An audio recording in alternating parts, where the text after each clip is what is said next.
السلام علیکم ناظرین، آپ دیکھ رہے ہیں دارالوحی انسٹیٹیوٹ میں. ہم محمد اویس مرصد کریں پہ ہمدی صاحب موجود ہیں.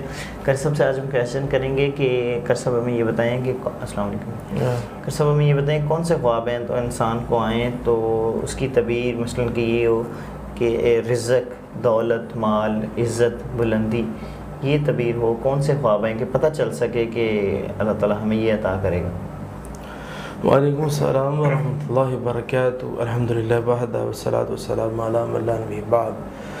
اما بعد فاعوذ باللہ من الشیطان الرجیم. بسم اللہ الرحمن الرحیم. ایسا 5 خواب میں انشاءاللہ تعالیٰ رکھوں گا جس کی تعبیر جو ہے وہ بڑی اچھی ہوگی کہ اللہ حلال دولت دے گا، عزت عطا فرمائے گا اور برکت عطا کرے گا.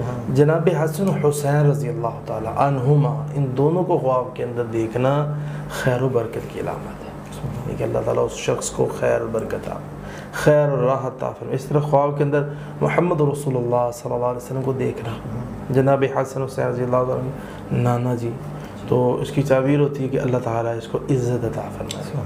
اور اس طرح خواب کے اندر انسان حضرت لوط علیہ السلام کو دیکھے جی، تو اس کی تعبیر ہوتی ہے کہ اللہ تعالیٰ اس کی دل کی مراد پوری کرے گا.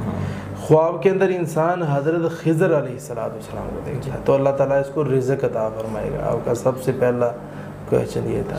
اس طرح خواب کے اندر انسان عرش دیکھتے ہے، کوئی بہت بڑا اچھا عرش ہے جسے ہماری زبان عام کہتے ہیں تخت. اس طرح عرش دیکھتے ہیں تو اس کی تعبیر ہوتی ہے کہ اللہ تعالیٰ اس بندے کو مرتبہ عطا